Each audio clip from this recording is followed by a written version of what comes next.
Sandcastles, and I've been getting a lot of people needing some more information about what we do, and so generally speaking, I'm just going to go over some of the tools. We've got our shovel, a trowel, some carving tools which are basically painting knives, a brush, a straw, and some shish kebab sticks. The two buckets that we're going to use is a 5-gallon bucket hollowed out at the top. And I'm going to take care of that right now. That's the bottomless bucket. This is the bottomless bucket. My family and I usually do this for our clients. And we get the carving area ready for them. But this might help out a little bit when planning for your parties. With your water, fill it all the way up to the top. Get it nice and level and swirl it around. Okay, go. As I fill it up, I always want water in the top. And the bubbles are going to be pushed down as I wiggle and jiggle it. And this will make a solid base for our castle. Keep the water in. Add sand, swirl, add sand, swirl, add sand, swirl. The more you jiggle it, like a cake, the air pockets come up. As you can see here, the air pockets come up and make it a nice solid piece of sand to carve with.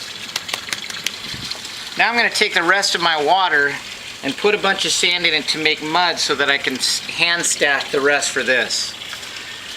Take a little bit of sand and I put it into my water. There's all sorts of things you could do with this sand, like making drip castles, and I'm going to use this to build the rest of my tower. Okay, stop. Ready? Once all the water has seeped through, you tap the sides really hard so that all of this gets loose, and you pop it off for your nice solid base. Then you take your sand and make pancakes, or I call them hamburger patties. This is called hand stacking, and we're going to build these up for our castle. Okay, stop. Ready? All right. Now that we have the foundation of our castle with the two towers and the base, we're going to cut a pyramid on the top for the roof lines. This is one of the hardest things, and this is what I try to teach the kids. The first thing I do is I get a center point and I cut an A or a tent, however you want to talk about it. And then I go into my center point and I make my pyramid.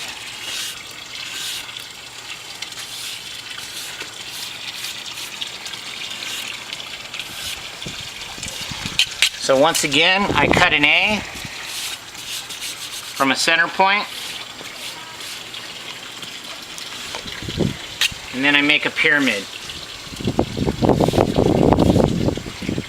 And that's the foundation of our castle. What tool are you using? This is called a trowel, and this is a plastic trowel. And I use both of these quite a bit, and this is what I teach the kids to use. Now once you have your pyramid, you can start hacking off the corners to make the top of your castle.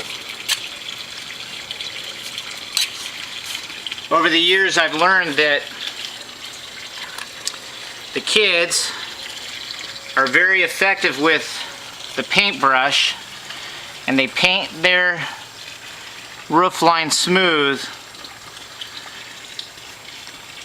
and now they're ready to get started on the rest of their castle. From the roof line, we get our walls. And the part that I want you to see that most kids have trouble with is that this is the roof line and the basis of our castle. But basically this is a piece of sand on top of another piece of sand. What we're going to do is we're going to meld them together. And as you pull sand away, your tower becomes taller.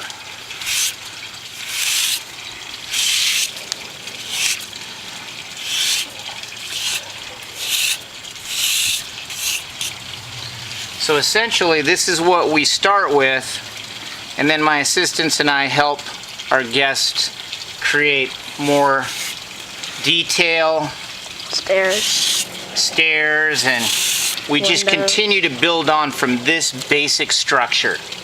So again, you make a pyramid, you round off the top, and then you pull it together with the other piece of sand to make one full area. Okay? All right, looking forward to seeing you at the beach.